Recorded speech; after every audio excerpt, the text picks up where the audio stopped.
selalu ada di dalammu. Bumi akan menyerah, meski kamu selesaikan seluruh hidupmu dalam genggamanku.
Engkau yang sedang melembutkan hati setiap kami ya Bapa. Kami sungguh bersyukur Tuhan, Engkau Allah yang luar biasa di dalam hidup kami. Terima kasih Tuhan, terima kasih. Kami membawa pujian, kami membawa penyembahan, ucapan syukur kami di hadapan-Mu, di hadapan-Mu. Tuhan, biarlah semua ucapan pujian penyembahan, ucapan syukur yang keluar dari bibir mulut kami Tuhan, merupakan persembahan yang berbaharum dan layak di hadapan-Mu Tuhan. Ibadah yang kami lakukan pada siang hari ini menyenangkan hati-Mu Tuhan. Tuhan, terima kasih, terima kasih, terima kasih buat anugerah-Mu Tuhan yang sudah Kau kerjakan dalam kehidupan kami, pribadi lepas pribadi. Roh Kudus, Engkau terus bekerja dengan cara dan kuasa-Mu Tuhan. Kalau saat ini kami mau belajar bersama-sama kebenaran firman-Mu Tuhan, bukakan Tuhan kebenaran firman-Mu, singkapkan kebenaran firman-Mu Tuhan. Tuhan tolong Tuhan, sehingga biarlah Tuhan firman-Mu yang menjadi kekuatan. Kami datang dan kami pulang dalam keadaan yang berbeda, karena kebenaran firman-Mu memerdekakan kehidupan kami, memulihkan kehidupan kami, menyembuhkan kehidupan kami Tuhan. Terima kasih Tuhan. Setiap hati anak-anak-Mu kami serahkan sepenuhnya ke dalam tangan-Mu. Begitu juga untuk hamba-Mu, sembunyikan hamba-Mu di balik salib-Mu. Engkau berkati biar setiap perkataan yang keluar adalah perkataan yang daripada Engkau Tuhan. Lidah seorang murid kami akan anugerahkan dalam kehidupan hamba-Mu, sehingga kebenaran firman-Mu menjadi rema, menjadi jawaban dalam kehidupan setiap kami pada siang hari ini Tuhan. Terima kasih untuk perkenanan-Mu, terima kasih untuk anugerah-Mu Tuhan. Setiap kami ada di tempat ini untuk memuji dan menyembah-Mu Tuhan, melayani Engkau Tuhan. Bukan karena kami lebih baik daripada orang lain, semata-mata karena anugerah dan kemurahan-Mu Tuhan di dalam kehidupan kami. Terima kasih Tuhan, bajak setiap hati kami ya Roh Kudus dengan cara-Mu. Di dalam nama Tuhan Yesus Kristus, kita semua yang siap menerima kebenaran firman Tuhan, sama-sama kita katakan amin. Sebelum duduk, kita akan mengucapkan deklarasi bersama-sama dalam hitungan yang ketiga. 2, 3. Aku percaya firman-Mu berkuasa. Aku percaya firman-Mu dapat merubah seluruh hidupku. Aku percaya firman-Mu ini adalah Tuhan sendiri. Aku siap untuk menerimanya dan melakukannya dalam nama Yesus. Haleluya. Amin. Silakan duduk Bapak Ibu. Wajah-wajah yang penuh antusias, wajah-wajah yang penuh kemuliaan Tuhan. Coba lihat kiri kanan, coba. Apakah sekeliling kita sedang ada di dalam krisis atau di dalam kemenangan? Krisis saat-saat ini tentunya kita ikut merasakan ya Bapak Ibu ya. Kalau kita lihat berita pada hari-hari ini, kemarin melihat berita ini nih, yang mendapatkan dapur MBG ya, lagi protes katanya anak-anak libur, MBG-nya harus tetap jalan guys. Coba, jadi semakin hari semakin kesini kita lihat keadaan kayaknya udah di luar nalar ya Bapak Ibu ya. Kemarin juga kalau melihat contoh saya sempat menonton video sebentar, orang-orang yang pensiun mau ngambil uang pensiunnya, ternyata mereka dikenakan pajak yang luar biasa besar. Netizen pada komentar ya Bapak Ibu bahwa ini mah negara udah ngerampok rakyat, udah ngerampoknya secara paksa Bapak Ibu. Nah, kita harus sadar bahwa itu krisis yang terjadi di tengah-tengah bangsa kita. Apakah kita bisa hindari, kita bisa lari Bapak Ibu? Nggak bisa. Sekalipun kita anak-anak Tuhan, krisis tetap kita harus lewati. Nah, itu kalau di dalam kehidupan bangsa. Krisis di tengah-tengah kota kita, Bapak Ibu. Kira-kira contohnya seperti apa? Krisisnya apa? Intimidasi pasti ada. Sampai saat ini kita juga belum punya gedungnya. Tapi puji Tuhan, luar biasa kita bisa beribadah di tempat ini. Semuanya karena anugerah Tuhan. Amin. Amin. Kita berikan tepuk tangan buat Tuhan kita. Nah, Bapak Ibu, coba saya mau tanya, kalau tadi untuk bangsa, untuk kota, sekarang kira-kira bagi kita yang berkeluarga, kalau krisis dalam keluarga, contohnya seperti apa? Hah?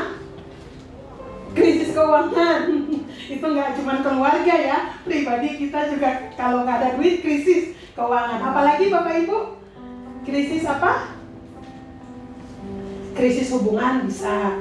Hubungan antara orang tua dan anak, anak dan orang tua, antara mertua dan mantu. Kalau lagi berjalan gak aman, itu bisa disebut apa? Krisis. Coba. Kalau kita kira-kira krisis, tadi ada krisis keuangan. Terus krisis apa lagi Bapak Ibu yang sering kita dengar? Apa? Ekonomi. Ya. Terus krisis apa lagi Bapak Ibu? Percaya diri, identitas diri, ya. Kalau bertemu dengan orang-orang yang banyak duitnya, kalau bisa kita nggak angkat kepala nih ya, ngerasa gimana gitu. Jangan, kita adalah anak-anak Tuhan, mau ketemu dengan siapapun, mau orang kaya atau siapapun, kita berharga di mata Tuhan, amin. Berharga bukan karena seberapa duit yang kita punya, tetapi siapa yang ada di dalam diri kita, yaitu Allah yang luar biasa. Nah, krisis juga bisa terjadi Bapak Ibu, contohnya krisis kepercayaan, ya.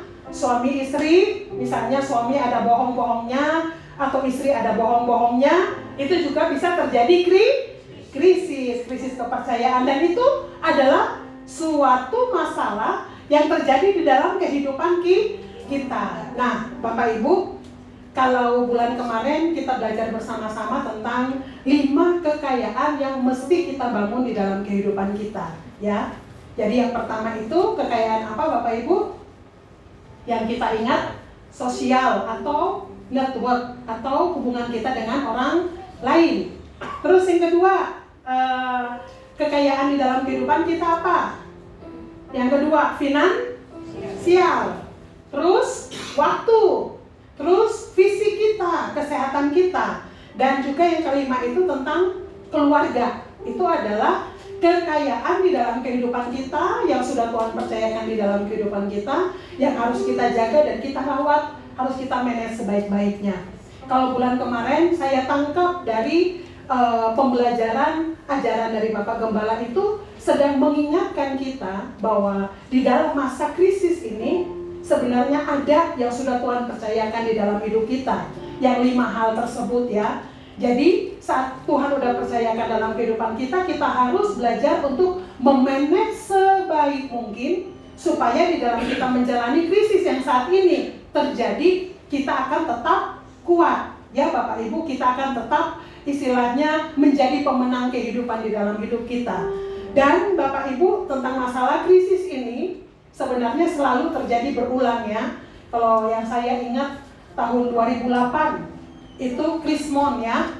Itu saya ingat saya sedang kuliah di Bandung, Krismon, dan itu terjadi juga luar biasa besar, ya Bapak Ibu, ya. Dan kemarin waktu kita pandemi 2019 sampai 2021 kita rasakan ada krisis juga di dalam kehidupan kita, tapi kita bisa lewati, ya Bapak Ibu, ya. Nah, Bapak Ibu, coba kita buka di dalam 2 Timotius 3 ayat 1 sampai dengan ayat 5. Hari ini saya tetap akan membawakan pembelajaran dari serial khotbah Bapak Gembala tentang bagaimana kita berjalan dengan Tuhan. Itu bagian pertama, ya. Bapak Ibu, kita lihat 2 Timotius 3 ayat 1 dikatakan, ketahuilah bahwa pada hari-hari terakhir akan datang masa yang sukar. Jadi kalau saat ini kita masa yang sukar, itu bukan rahasia, ya Bapak Ibu. Dikatakan di dalam ayat 2, kita baca bersama-sama sampai dengan ayat 4. 2, 3. Manusia akan mencari dirinya sendiri dan berkata bahwa mereka akan membuat dan menemukan diri. Mereka akan menjadi pemfitnah. Mereka akan memberontak pada orang tua. Mereka tahu berterima kasih. Tidak akan memberikan agama. Tidak tahu kasih. Tidak mau orang lain.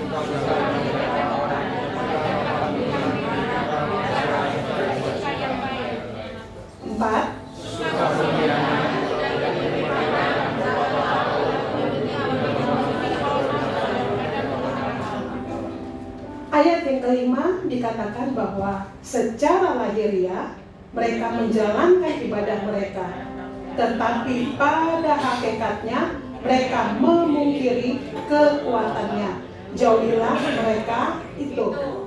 Bapak Ibu, krisis itu akan memunculkan siapa kita yang sebenarnya.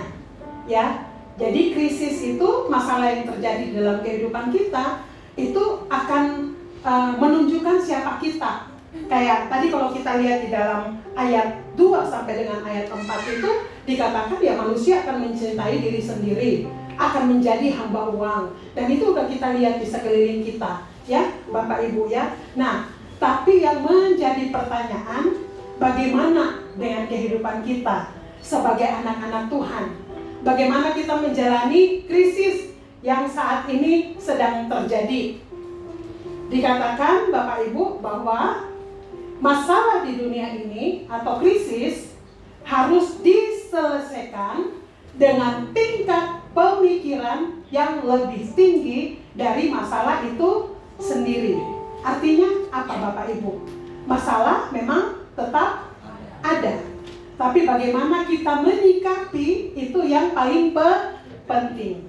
Saya ingatkan lagi, kalau dari kemarin-kemarin dikatakan bahwa kita punya 2 kewarganegaraan. Yang satu apa Bapak Ibu? Indonesia. Yang kedua, warga kerajaan Allah atau warga kerajaan surga. Berarti kalau kita hidup di dunia ini, kita harus punya pemikiran yang dari atas. Atau kita punya pemikiran seperti yang Tuhan mau, sesuai dengan kebenaran firman Tuhan bagi kehidupan kita. Itu yang dimaksud kita harus selesaikan dengan tingkat pemikiran yang lebih tinggi dari masalah itu sendiri. Saya kasih contoh, misalnya kalau kita melihat kemacetan Bapak Ibu. Tentu yang ada di depan kita yang kita lihat mobil jejer ya, tapi kita nggak pernah tahu kenapa sampai kemacetan itu bisa terjadi. Nah, gimana caranya untuk kita bisa lihat kenapa kemacetan itu terjadi? Otomatis kita mungkin harus turun. Kalau tadi pagi Mas Jani jawab bahwa kita harus naik ke kap mobil. Jadi kita lebih tinggi itu bisa melihat ngapain tuh di sana. Atau mungkin kita bisa naik ke atas jembatan layang ya, untuk kita bisa lihat apa nih yang terjadi. Ya, artinya apa Bapak Ibu? Artinya di dalam kehidupan kita, pada saat kita melihat masalah, kita melihat krisis, pandangan kita terbatas. Tapi kalau kita melihat dari sudut pandangnya Tuhan, kita tahu bahwa pasti Tuhan izinkan itu terjadi, ada tujuan itu terjadi juga di dalam kehidupan kita. Masalah itu bisa membuat kita hancur-hancuran, atau masalah itu membuat kita semakin dekat dengan Tuhan, atau masalah itu bisa membuat kita mendapatkan pewahyuan baru dari Tuhan. Itu bisa terjadi dalam kehidupan kita. Kalau dikatakan bahwa di dalam masa-masa saat ini kita harus berjalan dengan Tuhan. Artinya apa Bapak Ibu? Yang membedakan orang yang punya harapan dengan orang yang tidak punya harapan. Kalau kita sebagai anak-anak Tuhan, kita punya harapan apa Bapak Ibu? Kita bisa berpegang kepada Tuhan. Kalau kita berpegang kepada manusia, manusia bisa mengecewakan kita. Tapi kalau kita berpegang kepada Tuhan, Tuhan tidak akan pernah mengecewakan kita. Firman Tuhan mengatakan bahwa bahkan sekalipun orang tua kita bisa lupakan kita, bisa tinggalkan kita, tetapi Tuhan tidak pernah meninggalkan kita. Jadi kita di dalam menjalani krisis, dari menjalani masalah, menjalani hari-hari ini, kita harus berjalan dengan Tuhan ya Bapak Ibu ya. Karena dikatakan bahwa Tuhan itu tidak pernah bermaksud untuk masalah yang kita hadapi kita harus selesaikan sendiri ya. Kenapa Bapak Ibu? Kenapa? Karena saat kita diciptakan, di dalam Yohanes dikatakan bahwa kita ini seperti ranting pokok anggur. ranting itu gak bisa berbuah, gak bisa buat apa-apa kalau lepas dari pokok anggur. Kita berpegang kepada Tuhan, kita melekat dengan Tuhan, kita akan apa? Berbuah. Dan tanpa Tuhan, Bapak Ibu, kita tidak bisa melakukan apa-apa, ya. Jadi di dalam kehidupan kita, Bapak Ibu, kita harus terus berjalan dengan Tuhan.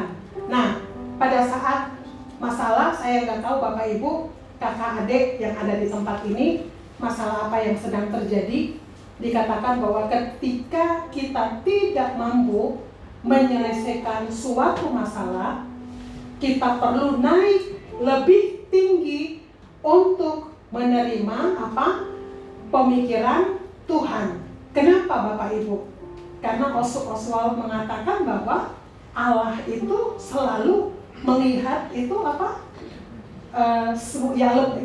di dalam hidup kita tuh semuanya jauh lebih baik dibandingkan dari kita. Kita melihat hari ini kita punya masalah, kita belum terlalu tahu tujuannya apa. Tetapi Tuhan udah bisa melihat kita hadapi masalah ini. Sebenarnya Tuhan sedang mempersiapkan kita untuk kita akan jauh lebih kuat di 5 tahun ke depan, apa mungkin 1 tahun ke depan, 5 tahun ke depan, ataupun 10 tahun ke depan. Ya Bapak Ibu ya, kadang-kadang masalah yang kita hadapin hari ini, Tuhan punya rencana jangka panjang untuk kehidupan kita yang selanjutnya. Tujuannya apa Bapak Ibu? Tujuannya kalau kita kembali kepada amanat agung, tujuannya supaya dengan krisis masalah yang kita alami, kita mengalami Tuhan lebih lagi di dalam kehidupan kita. Kita bisa dia bisa bersaksi tentang kuasa Tuhan yang bekerja di dalam hidup kita. Sebelum kita lanjut, kita akan melihat ya video singkat. Silakan Kak. Gitu yang merasa aku bisa bertahan, bisa kuat hidup sendiri tanpa mengandalkan Tuhan, yang sampai bisa dibilang aku tuh gak percaya Tuhan lagi. Tapi aku pikir hidup aku ya bukan Tuhan yang ngatur, aku sendiri yang ngatur gitu. Merasa mama tuh banyak ngatur di rumah, aku pikir, dan aku juga, ayo kapan menikah ya Tuhan, yaudah lah aku menikah aja gitu. Bahkan aku juga bisa meninggalkan mama, bahwa aku bisa hidup sendiri gitu bersama keluarga aku. Aku pikir suami aku nantinya bakal kayak film-film drama-drama yang ada saat ini gitu ya, bahagia hidupnya. Ternyata enggak.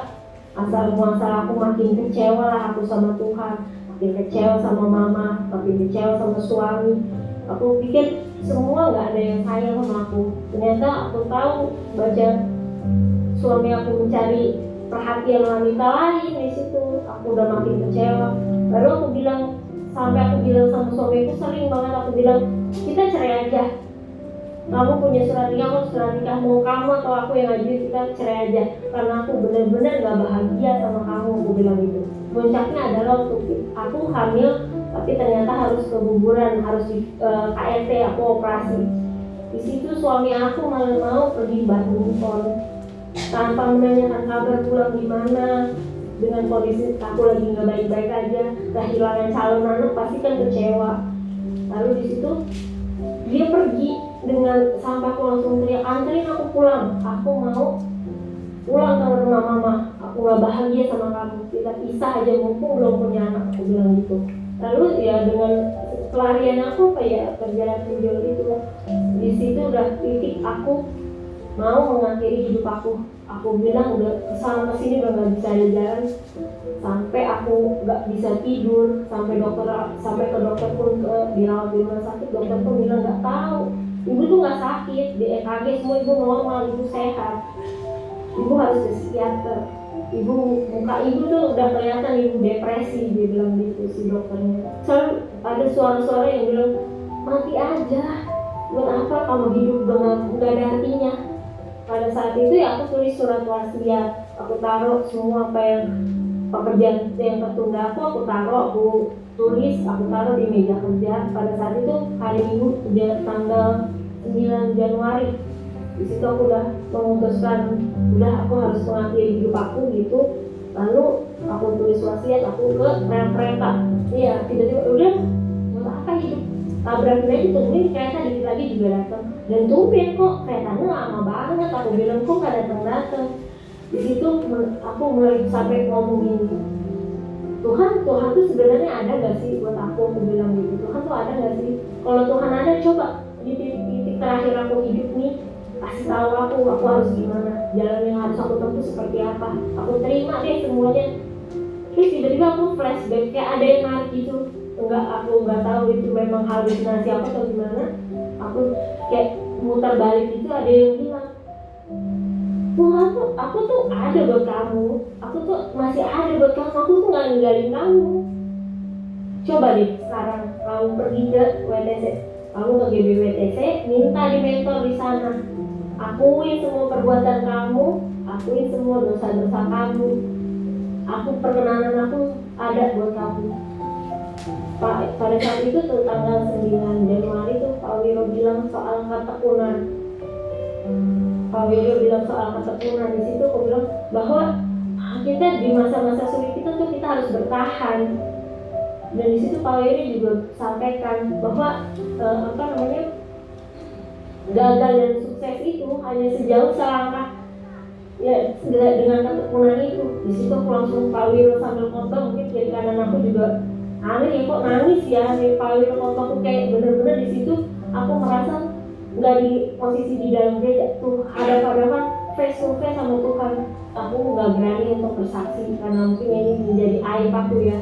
Tapi setelah Pastor selalu sampaikan bahwa apa yang kita alami itu harus menjadi kesaksian, bahwa kalau Tuhan sanggup mengubahkan hidup aku pun bisa sanggup menceritakan itu dan mungkin bisa merubah hidup orang melalui kesaksian dari aku.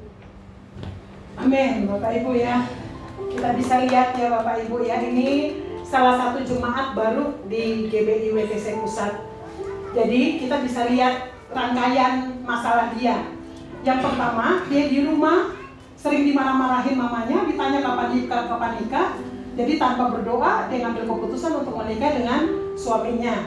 Ternyata yang dia harapin harus seperti drama Korea, ya. Ternyata yang dia dapatin apa Bapak Ibu? Sangat mengecewakan. Dan kita lihat masalah demi masalah terus bertubi-tubi dan sampai di titik terendah dia ketemu dengan Tuhan. Amin. Amin. Bapak Ibu, kita lihat bahkan kata-kata dia yang terakhir itu menggambarkan bahwa dia nggak mau bersaksi karena itu aib. Tapi ternyata dia setelah dimuridkan, dia sadar bahwa cerita dia itu dia harus saksikan kepada orang lain karena dia bertemu dengan Tuhan dan Tuhan mengubah kehidupan dia. Nah, begitupun di dalam kehidupan kita Bapak Ibu. Pada saat kita mengalami masalah dan kalau kita mengandalkan kekuatan kita sendiri, malah ujungnya kita melahirkan masalah yang baru. Solusinya apa Bapak Ibu? Solusinya kita harus kembali datang kepada Tuhan. Karena habitnya kita itu seperti pokok anggur, kita tidak bisa berbuat apa-apa tanpa Tuhan ya Bapak Ibu ya. Nah, kita akan firman Tuhan berkata bahwa karena kita berasal dari atas, dari surga, kita harus menerima pemikiran dari atas agar mampu menyelesaikan persoalan di bumi. Artinya pemikiran dari atas, pemikiran dari Tuhan melalui firman Tuhan. Sekalipun keadaan kita nggak enak, nggak nyaman, tapi kita percaya tetap bahwa Allah turut bekerja dalam segala perkara untuk mendatangkan kebaikan di dalam kehidupan kita. Kita percaya bahwa pada saat kita berjalan dengan Tuhan, masalah-masalah yang kita alami itu akan membuat kita semakin mengalami Tuhan. Kadang-kadang kan orang suka ditanya, mau mujizat enggak? Sekarang saya tanya deh, mau mujizat enggak Bapak Ibu? Oh, suaranya kayaknya masih redup-redup. Bapak Ibu siap mau dapat mujizat? Yang lebih kencang lagi dong, mau dapat mujizat? Siap, yakin. semakin besar mujizat, itu kan harus semakin besar masalah. Itu kita harus ingat itu, ya. Jadi semakin kita punya pergumulan yang hebat di dalam kehidupan kita, kita semakin punya peluang besar untuk bisa mengalami Tuhan dalam hidup kita. Dan tentunya rasanya tidak semudah seperti saya ngomong saat ini ya Bapak Ibu. Tapi saya percaya kalau hari ini kita belajar, diajarkan untuk kita berjalan bersama dengan Tuhan. Ada kekuatan, ada kemenangan, ada istilahnya yang kadang-kadang mungkin gak terpikirkan oleh kita. Itu Tuhan kasih kekuatan ekstra khusus di dalam hidup kita untuk kita melewati masa-masa pergumulan, masa-masa krisis di dalam kehidupan kita. Amin. Amin. Nah, siang hari ini Bapak Ibu kita akan belajar dari seorang tokoh yang bernama Musa. Kita tahu ya, Bapak Ibu nanti bisa baca di dalam Keluaran 24 ayat 13 sama 31 ayat 18 Bapak Ibu. Kita kenal Musa ini, dia berbicara dengan Tuhan itu seperti dia berbicara dengan manusia, ya. Satu-satunya tokoh Alkitab yang dikatakan dia punya hati sangat lembut. Tokoh yang luar biasa, yang pada saat Tuhan udah mau menghukum bangsa Israel, tapi Musa selalu bela untuk janganlah Tuhan. Nanti kan bangsa Mesir bisa ngolok-ngolok karena Tuhan udah bawa keluar, ternyata Tuhan habiskan. Nah, maksudnya kita melihat di sini Musa ini seorang, kalau mau dibilang seorang hamba Tuhan yang luar biasa. Kita lihat ya, kira-kira krisis apa yang dia alami. Musa naik ke atas gunung Horeb untuk menerima pewahyuan dan kekuatan baru dari Tuhan, guna menghadapi masalah yang belum pernah ia hadapi sebelumnya. Kita tahu bangsa Israel ini bangsa yang tegar, tengkuk, bangsa yang nyebelinnya begitu luar biasa. Dan kayaknya bangsa Israel ini ya kayak hidup kita, mirip-mirip ya sebenarnya gitu ya. Nah, pada saat Musa naik ke atas gunung Horeb, Tuhan punya inisiasi untuk memberikan dia 10 perintah Allah di dalam 2 loh batu, Bapak Ibu ya. Waktu Musa sekitar 40 hari di atas gunung Horeb, ternyata bangsa Israel gak sabar. Bangsa Israel gak sabar dan bangsa Israel datang kepada Harun untuk minta supaya membuatkan mereka entah lembu atau apalah untuk mereka mau sembah. Karena mereka merasa bahwa Musa ini berlambat-lambat turun, ya Bapak Ibu. Singkat cerita, Harun menyuruh untuk semua anting-anting, semua perhiasan-perhiasan dikumpulin Bapak Ibu, dan dibuatlah menjadi patung lembu emas. Nah, kita lihat. Saat Musa turun dari gunung, bangsa Israel justru menyembah lembu emas dan meninggalkan Tuhan. Kira-kira kalau kita di posisi Musa, gimana Bapak Ibu? Marah banget, emosi, sangat-sangat kecewa. Dan Bapak Ibu di sini memang tidak dituliskan ya Bapak Ibu, tapi waktu nanti Bapak Ibu baca di dalam Keluaran 32 sampai 33, Bapak Ibu dapati bahwa sebenarnya yang membuat patung lembu emas itu siapa? Harun, ya. Tapi pada saat Musa turun dan Musa menanyakan kepada Harun, ternyata Harun bilang bahwa mereka menyembah, terus patung lembu emas itu keluar dari dalam api, ya Bapak Ibu. Sedangkan pada saat perjalanan bangsa Israel dari Mesir sampai kepada untuk mau ke arah ke tanah Kanaan, Musa bicara bahwa dia tidak bisa berbicara. Tuhan kasih teman dia siapa? Harun. Ini Bapak Ibu kita lihat Musa sangat marah dan 2 loh batu itu apa? Dilempar. Akhirnya apa? Pecah, Bapak Ibu. Di sini kita belajar ya, Bapak Ibu, bahwa kita mau punya jabatan sehebat apapun di dalam kerohanian ya, mau pendeta kek, mau pembicara hebat kek, mau luar biasa, kita juga yang dikatakan bahwa kita anak-anak kerajaan Allah, kita anak-anak Tuhan, mungkin kita udah jaga hidup kita yang harus kudus atau yang luar biasa supaya jangan sampai tidak ada salah. Kita semua juga tidak akan terbebas dari yang namanya apa? Masalah dan pergumulan.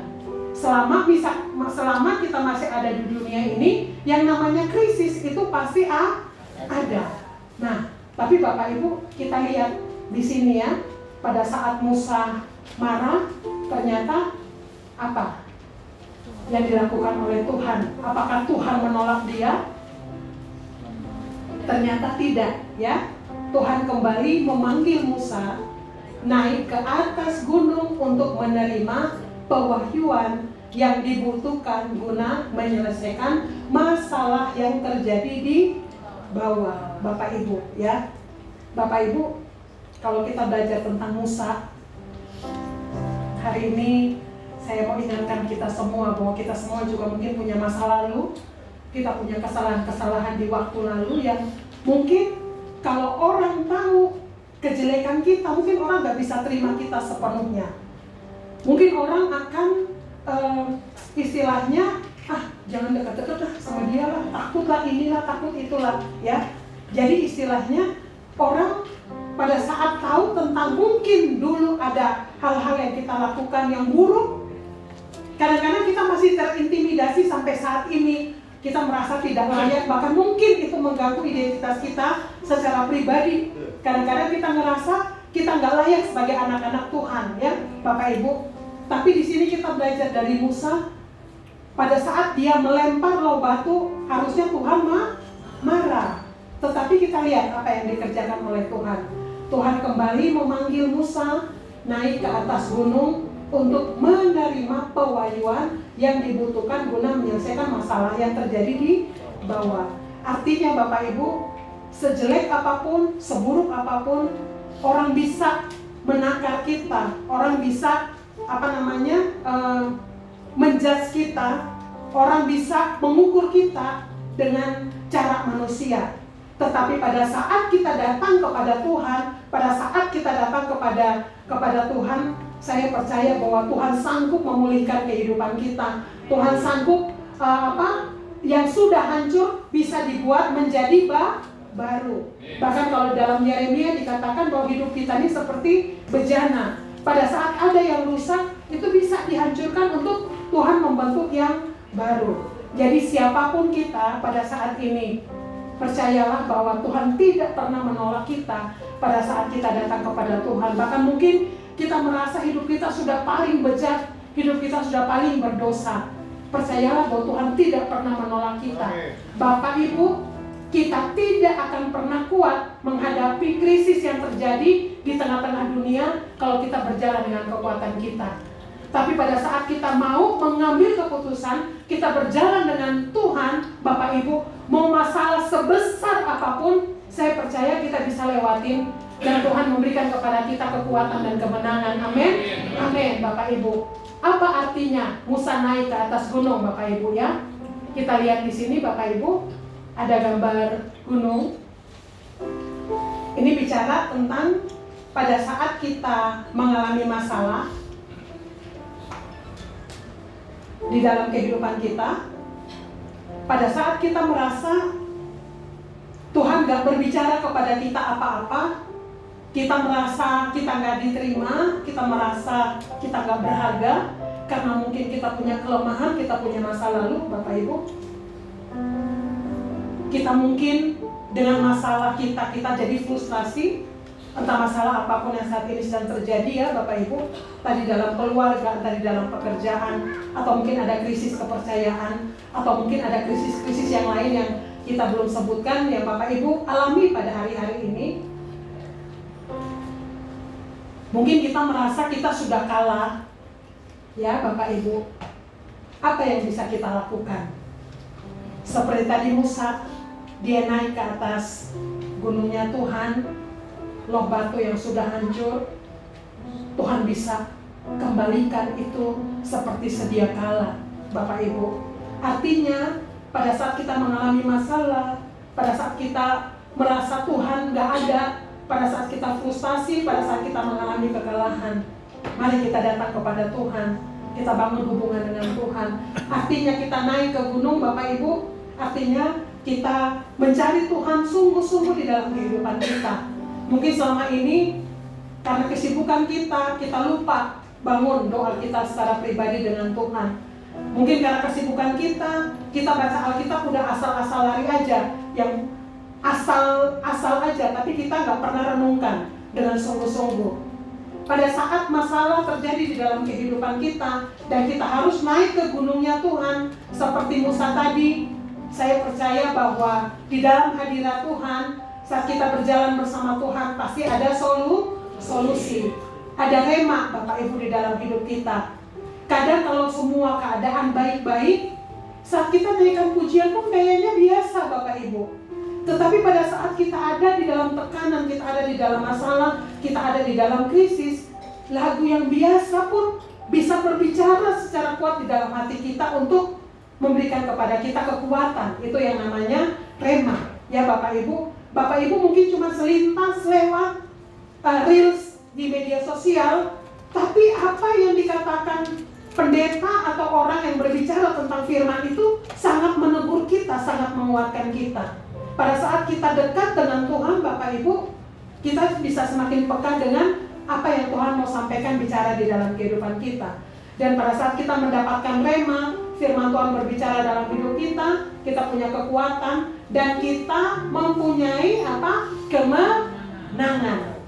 Kunci bagaimana kita berjalan dengan Tuhan, artinya kita mau belajar membangun hubungan yang dekat dengan Tuhan, ya. Nah, apa yang Tuhan nyatakan menjadi bagian kita untuk dikerjakan, namun apa yang belum Dia singkapkan tetap menjadi rahasianya. Coba kita buka di dalam Amsal 25 ayat 1 dan ayat 2.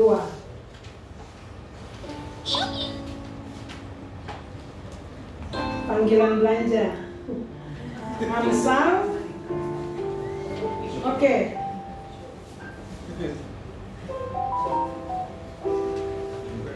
Kita baca ya. 2, 3.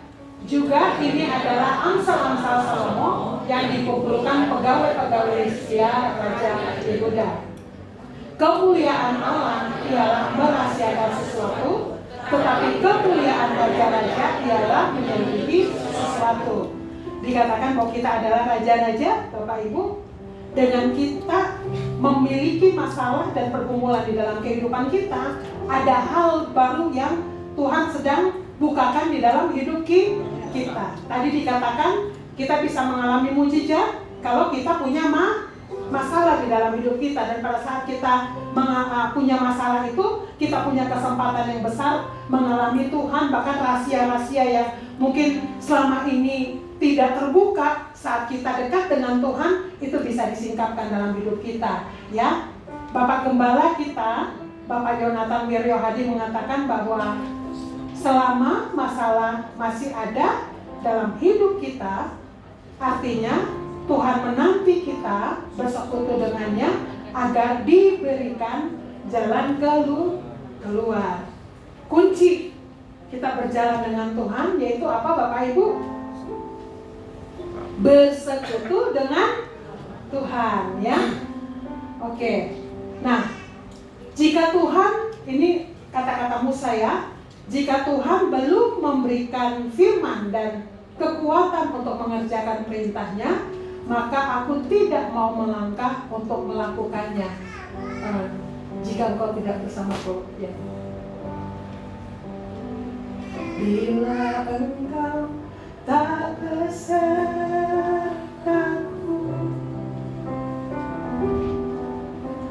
ku tak mau berjalan.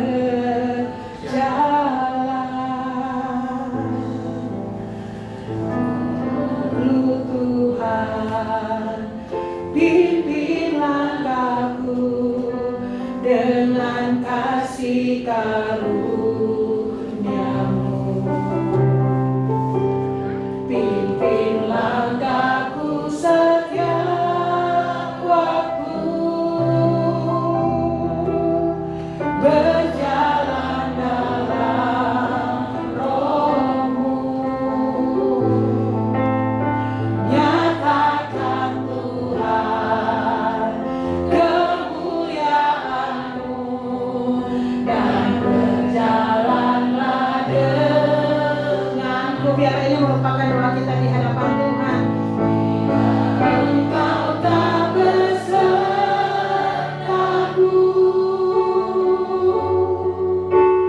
ku tak mau berjalan. Ku perlu Tuhan, pimpin langkahku dengan kasih karuniamu. Pimpin langkahku setiap waktu, berjalan dalam roh-Mu.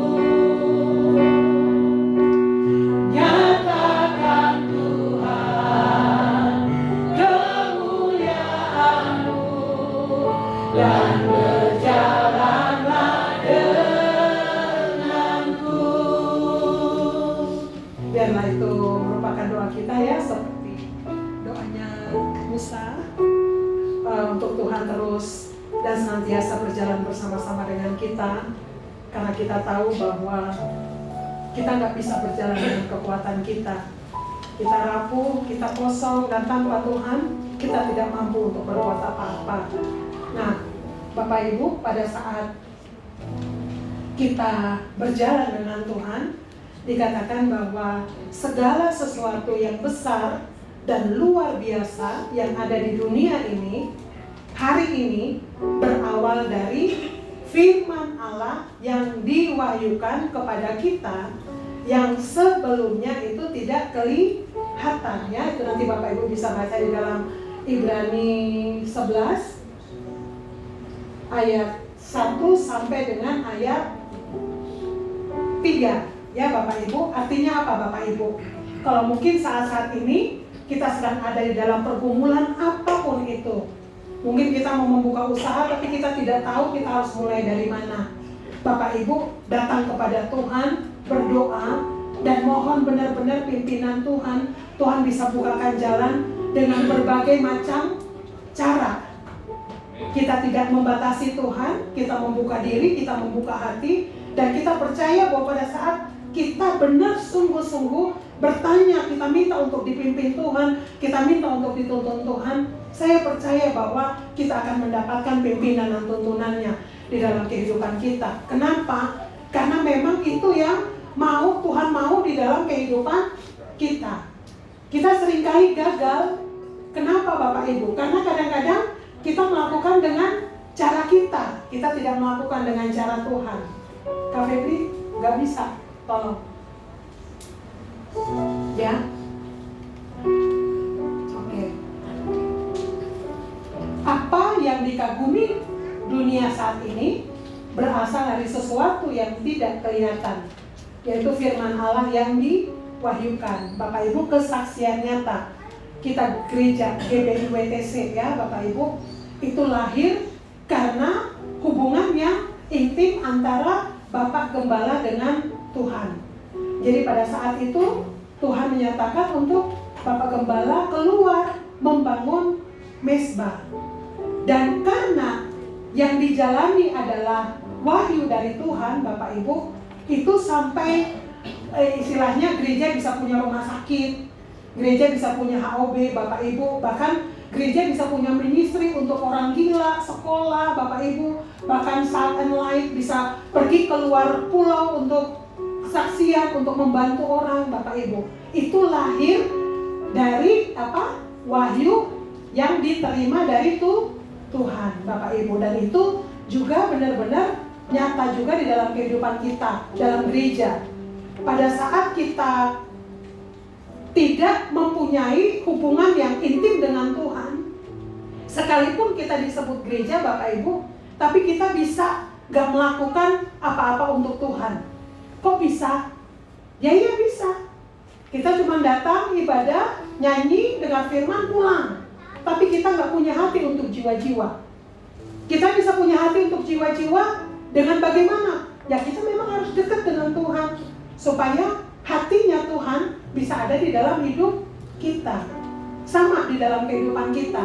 Kalau kita istilahnya hanya cuma melakukan kegiatan rohani, itu kayak petinju yang asal tinju, Bapak Ibu, asal kena, tapi sebenarnya tidak menghasilkan apa-apa. Pada saat kita punya hubungan yang dekat dengan Tuhan, kita bisa fokus ya Bapak Ibu ya. Ketika pewahyuan baru berhenti, apa yang dulu adalah sebuah kegerakan, itu akan menjadi sebatas monumen.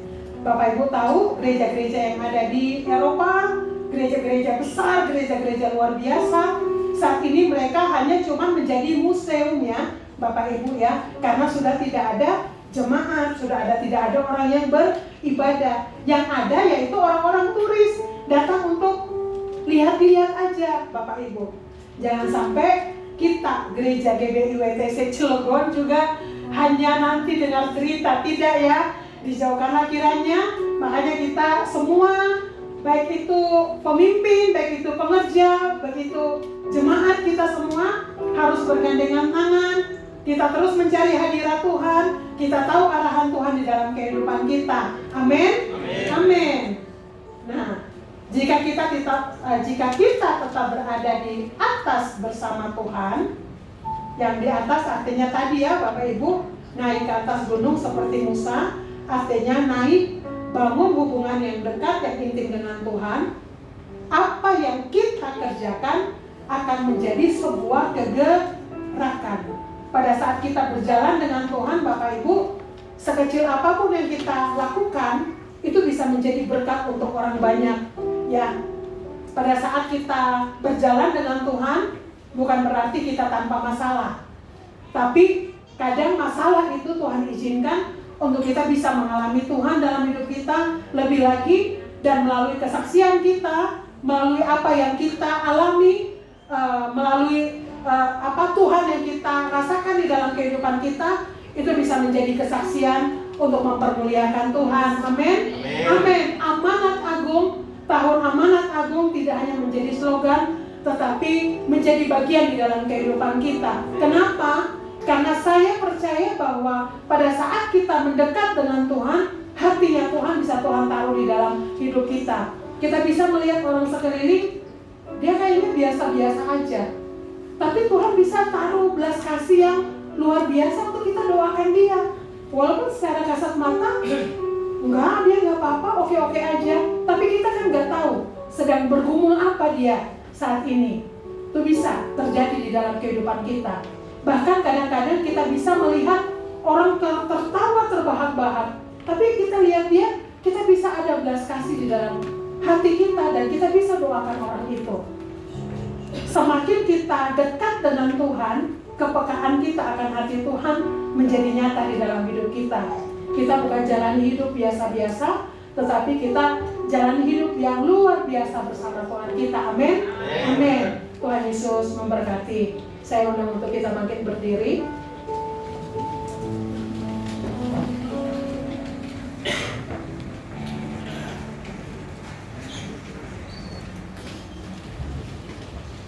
Apapun yang menjadi pergumulan di dalam kehidupan kita, Tuhan yang lebih tahu. Saya percaya Bapak Ibu mendapatkan sesuatu pada siang hari ini yang bisa Bapak Ibu bawa pulangnya. Kebenaran firman Tuhan yang memerdekakan, yang menjadi jawaban. Kalau saat-saat ini mungkin kita menjauh dari Tuhan karena kesibukan kita, dan Tuhan izinkan ada masalah yang hari ini kita sedang gumuli, krisis yang hari ini sedang kita lewati di dalam kehidupan kita. Mari kita datang naik ke Gunung Kudusnya Tuhan. Kita mencari wajah Tuhan, kita mencari Tuhan dengan sungguh-sungguh, sehingga kita bisa mendapatkan jawaban, solusi yang terbaik dari Tuhan, sehingga melalui kehidupan kita orang bisa melihat Tuhan yang nyata melalui hidup kita. Kita akan angkat pujian. Tak selalu Tuhan menjawab doa, namun Dia yang terbaik di waktu yang tepat. Izinkanlah Tuhan untuk bekerja, yang mustahil menjadi mungkin oleh karena percaya. Tak selalu Tuhan menjawab doa, namun Dia yang terbaik di waktu yang tepat. Izinkanlah Tuhan untuk bekerja, yang mustahil menjadi mungkin oleh karena percaya. Yesus mendengar lebih dari yang kudoakan. Yesus menjawab lebih dari yang kuharapkan. Dengan caranya di waktu yang tepat. Ku tak melihat Dia jadikan semua. Yesus mendengar lebih dari yang kudoakan. Yesus menjawab lebih dari yang kuharapkan. Dengan caranya di waktu yang tepat. Ku tak melihat Dia jadikan semua.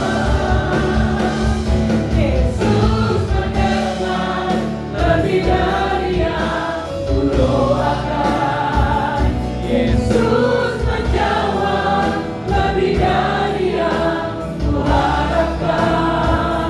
Dengan caranya di waktu yang tepat. Tuhan melihat Dia jadikan semua. Yesus mendengar lebih dari yang kudoakan. Yesus menjawab lebih dari yang kuharapkan. Dengan caranya di waktu yang tepat. Bukan melihat Dia jadikan semua. Bukan melihat Dia jadikan semua. Bukan melihat Dia jadikan semua.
Bapak Ibu yang terkasih di dalam Tuhan, mungkin saat-saat ini masa-masa berat yang sedang Bapak Ibu lewatin